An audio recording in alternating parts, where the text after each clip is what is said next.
Hello and welcome to the bonus reflection video. I need to say something about how I use bonus. Oftentimes I have found that, especially in high school or middle school, bonus is used to give people easy points that they were not able to get on the exams or whatever because they didn't really learn the material, and here's some easy points so you can pass the class. That is not how I use bonus. Bonus is not meant to be easy points, right? That's why I have a definite, it takes some work to get the bonus, right? There's various things as described in the bonus assignment you have to do. And all those are designed to help you develop the skills you need to do well. So I have to stress, some people do the bonus and then that's it. They do the bare minimum on the bonus and then they somehow expect their grade to go up when they really didn't put anything into it. And it's not going to go up unless you put something into it. So I want to stress, the bonus will only work to actually improve your grade if you put time and energy into it and apply what you learn, right? And I cannot stress that enough. It's not magic. A lot of people who do the bonus assignment will not actually increase their grades because they do the very bare minimum. They don't really complete the assignments well, and they don't really change their study habits or anything like that. So of course, then their grade will not go up and not go up much. Like I said, I'm using this to help you develop a skill, and that's why the amount of bonus you get is based on how much you improve on your exam, right? It's based on how much you improve. So it won't work unless you take it very seriously and put time and energy into it. Now, I have to stress there are no shortcuts. To do well in a course, you need to learn something. You need to learn the material.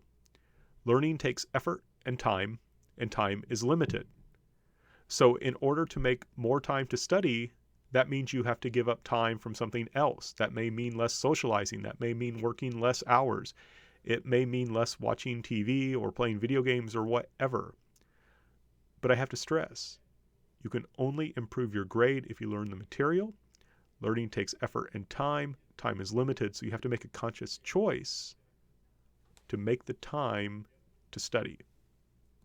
So I cannot stress enough that if you want to improve your grade, you have to make a conscious choice to do so. And it's not simply just, oh, I kind of would like to improve my grade. It's, I'm going to improve my grade, and these are the things I'm going to do in order to get the time to study. And it's important to stress that improvement means change. If you keep studying the same way, if you keep studying the same amount of time, your grades are not going to go up. Nothing magical is going to happen that leads those grades to improve. You need to reflect on why your grade isn't where you want it to be, right? So if you're like, well, geez, I studied 3 hours the night before the test, or I studied the whole night before the test and I fell asleep during the exam, that's a good thing to reflect on and change. Start studying earlier, for example. But the key thing is you can't keep doing the kinds of things that are leading to a lower grade and magically expect your grade to increase. It is very important to reflect on why you're doing what you're doing and how you're living your life, and then based on that, to adapt, to change how you're doing things in order to do better. You cannot have improvement without change. You cannot expect different results when you keep doing the same thing. So this is a slide that I showed very early on, I believe on the first or second day of class, where I talked about what to do well. So these are the things that you need to be doing. When I say spend your time, this is what you do. Review the study guide before class. Right, they're on Blackboard. Print them out. Look at them before class. Print out the PowerPoints and take notes on them. I was just talking to my son, and he's a middle schooler, and he was explaining to me that his teacher said, oh, you don't need to write down what I say, just copy what's on the PowerPoints. And that's probably been drilled into you throughout middle school and high school. That's not how this class works. I give the PowerPoints out in a large part just so students don't have to write down difficult names. But those PowerPoints are just an outline. What I say is important. And so you want to print those things out. It makes things a lot easier. Fill out the study guides each day after class. I have a huge numbers of A's in my classes. And the reason I have so many A's, I'm convinced, is it's clear to students what's going to be on the test because I tell them, basically, what the material is that they need to know. And I phrase it in a similar way. So fill out the study guides each day after class, right? Don't wait to do it. Do it each day after class. As soon as possible after class, answer those questions. Review your notes frequently then. It's much better to spend just a few minutes each day reviewing the material rather than just trying to cram it. When you cram it, it just doesn't go into your long-term memory. You want to review your notes frequently. Go to free tutoring, especially if you miss class. That's what you need to do. Don't just look at the PowerPoints. People will always say to me, oh, I missed class, but I'm going to look at the PowerPoints. I'm like, well, that's great. That gives you about 1/3 to 1/2 of the information you need, but 50% of the information is an F. So you want to go to free tutoring. If you miss, but especially just go, right? If you don't feel strong enough, go. If you are filling out your study guide and you're like, I don't really know how to answer this question, then go. And if you're struggling on the Blackboard quizzes and you're not you're having trouble filling out the study guides, that's a clue that something is wrong with how you're, paying attention in class. I'm sure I do my best to look out for it, but I'm sure there's people using phones and doing other things, not paying attention in class. But in the end, all they're doing is really hurting themselves, right? If you miss half the class because you're not paying attention, how do you think you're going to do well in the exam? But whatever the case is, this class, the material is very clear, what you need to know. There are tutors to help support you. There's study guides to check yourself. There are quizzes to check yourselves. If you have a problem, you need to deal with it. Go to free tutoring. Come talk to me.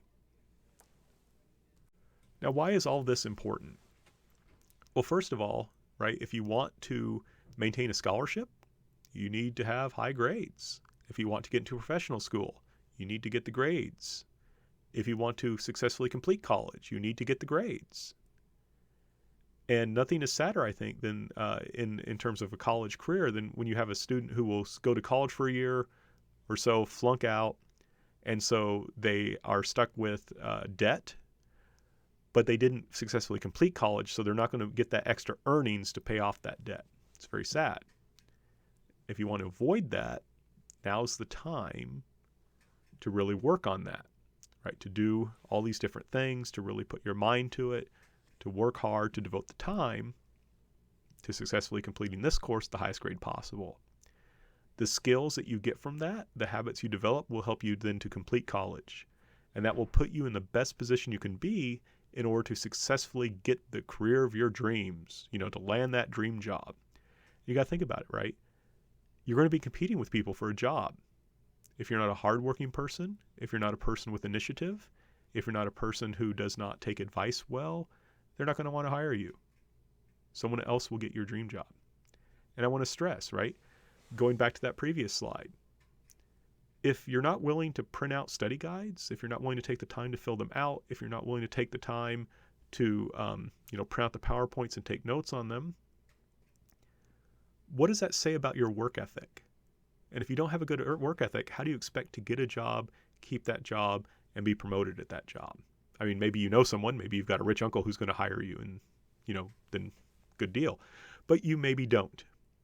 And I just cannot stress enough that those habits you develop of diligence, taking instructions well, being responsible, those things will help you get the job you want and also live the kind of life you want, right?